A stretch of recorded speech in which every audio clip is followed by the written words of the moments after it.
come nobody's ever tried to be a superhero? Well, I don't know. Probably because it's impossible. Putting on a mask and helping people? How's that impossible? Dude, if anybody did it in real life, they get their ass kicked. Oh, no, I'm just standing around, you know. No, not... Okay, so in the space of 3 directorial efforts, you've proved that you can take on pretty much any genre. Is there anything you wouldn't be comfortable taking on? Horror. I would never be able to do a horror film. Don't watch horror films, don't enjoy horror movies, therefore I think it'd be pretty difficult for me to make one. And it'd be stretched for me to make a romantic comedy. I'm not to say I never would, but again, it's a genre I don't really enjoy to watch, but I've watched more romantic comedies than I have horror. But saying that, I used to love horror until I turned 14 and then I stopped watching them. There's been some controversy in certain conservative quarters about the use of violence and language, particularly with Chloe Moretz. Yeah. Was this something you had to approach quite delicately? Yeah, we had to think about it and get the balance right between the violence and the humour. And but it's funny, the controversy has been mainly by people who haven't seen the movie, and a lot of them then saw it and went, well, actually, it's not as bad as we thought it would be, and we sort of enjoyed ourselves. But I had to be far more. I was far more concerned about the fans and the people that loved the comic book. You know, if I didn't put the violence in and the swearing in it, they would have gone crazy, and they're the people I'm making the film for. So I could have ended up making a film that the Daily Mail would have liked, but would have never gone to see, and all the people that would have gone to see this film not seeing it because I went and appeased a middle class, sort of bourgeois, generic bunch of people. I was just a regular guy. Hey, gorgeous. Hey, my only superpower was being invisible to girls. The comic books had it wrong. You don't need a power to be a superhero. The film is all about everyday people donning superhero suits and turning real-life vigilantes. Do you think there's space in the real world for real-life vigilantes, real-life superheroes?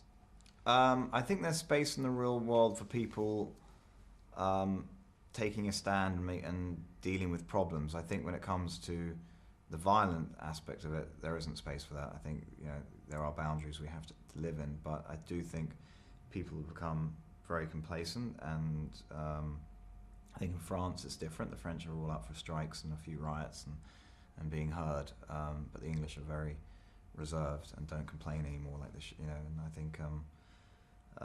I think the world needs to be changed at the moment, and not many people are willing to do it. Leave him alone! It's none of your business! Yes, it is. Hey, there's a dude dressed like a superhero there fighting a bunch of guys. Who are you? I'm Kick-Ass. Over the past few years, you've been attached to some pretty big Hollywood comic book blockbusters, which for one reason or another didn't work out. Yeah. Now, Kick-Ass kind of pretty much completely subverts the superhero genre. Was this a form of revenge for you? I wouldn't call it revenge. It was, I mean, for me, it was the good thing about doing X-Men 3 and Thor, well, not doing it, but doing the prep and working on it, for me, it was like going to university and learning everything about how to make these type of films and what was the ethos behind it. But as I was doing it, I kept thinking, God, this feels old-fashioned. There must be ways of making it better. And every time I brought up some ideas, they were pushed away going, no, we don't think that would work. So that's what I loved about Kick-Ass. I mean, I tried to buy Hancock when that was a script, thinking, oh great, this is a postmodern look at superheroes, and we got to start doing some superhero films that are relevant to a modern audience. And when Kick-Ass came along, I was just like, yep, this is it. I can put in all my ideas and I can push the boundaries and try and make a superhero film that is actually fresh, original, and relevant. Kick-Ass has become the latest internet phenomenon. This is awesome. It's actually pretty good. He should call himself Ass Kick instead. Now, Nicolas Cage puts in one of his best performances for years. He's absolutely fantastic in it. Yeah. Did he's very famously a comic book fan. Did his fandom help? 100%. He knows more about comics than me and Mark Miller, who wrote the thing.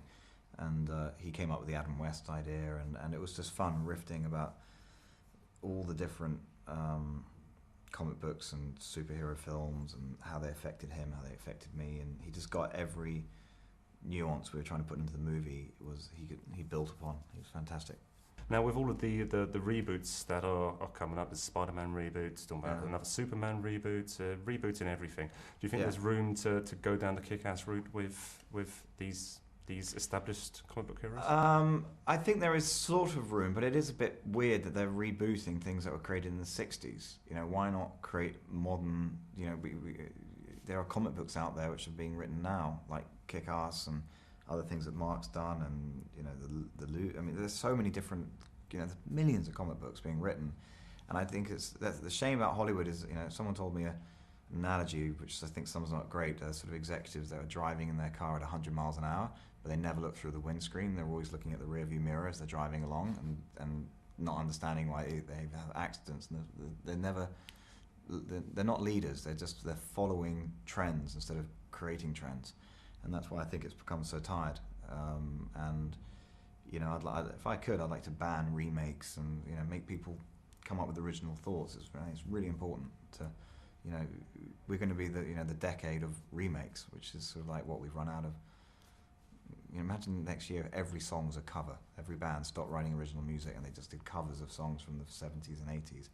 You know, it'd get boring. I gotta send a public service message that being a superhero is bad for your health. Now, there's already been talk of a sequel. Yeah, but not by me, by everybody else. By everybody else. Yeah. I mean, is it something you would want to come back to? Where could you see the story going? I have ideas for the sequel, but I sort of don't want to tempt fate that the thing flops and then there's no point doing one. But I'd do a sequel if I figure I could make a movie as good as the first, then I'll do one. But you know, I wouldn't be interested in doing a sequel just for the sake of doing one. Because Hollywood, ironically, if it's a big hit, will love to have a sequel, but then you could fall down the trap of just chasing the money. Oh, yeah? Didn't see that, did ya? That's right, we're superheroes. You love us.